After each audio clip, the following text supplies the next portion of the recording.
Oh, good morning. Just arrived home. Bale, may napanood ako sa social media na ang question nila ay, mahirap ba na makapag-asawa ng MIU?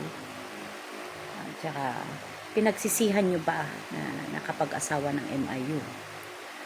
Okay?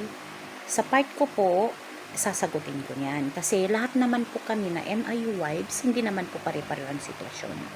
So, sa part ko, may halong hirap na ano din. Kasi, yung tipong,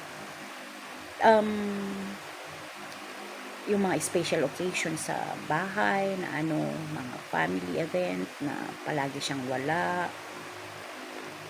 Kasi nga, public servant po tong asawa ko. So, kailangan na intindihin ko po yung sitwasyon na yon. Wala po akong magagawa doon. Kasi, syempre, ang pinakasalan ko, men in uniform, kasama na din yung trabaho niya na pinakasalan ko doon. Hindi ko na doon. Kailangan naman nakalabanin ko ang bayan. Kasi public servant po yan. Kaya yung sitwasyon na yon is out na ko dyan. Intindihin na lang yung sitwasyon na yon. So, isa naman is, pinagsisihan ko pa ang MI na pagiging na nakapag-asawa ng MIO. Hindi naman po. Kasi po, ang kailangan po lang natin dyan is be strong.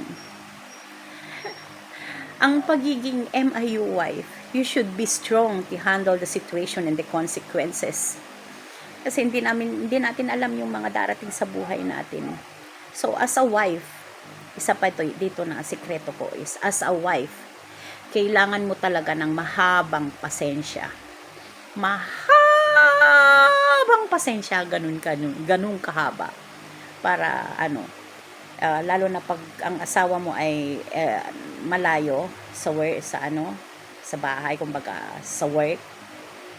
Isa pa dyan is pag-unawa and komunikasyon. The best po yan. Lalo na yung pag malayo yung asawa mo, komunikasyon ang kailangan po dyan. Kung kumpleto na po yun, congrats. Yun po talagang kailangan sa relasyon para how to handle MIU husband. You should be strong enough. Yun lang po. So, sana man po nasagot ko yung question nyo, at the same time nakapag-share na rin ako ng advice. Salamat po. Good morning.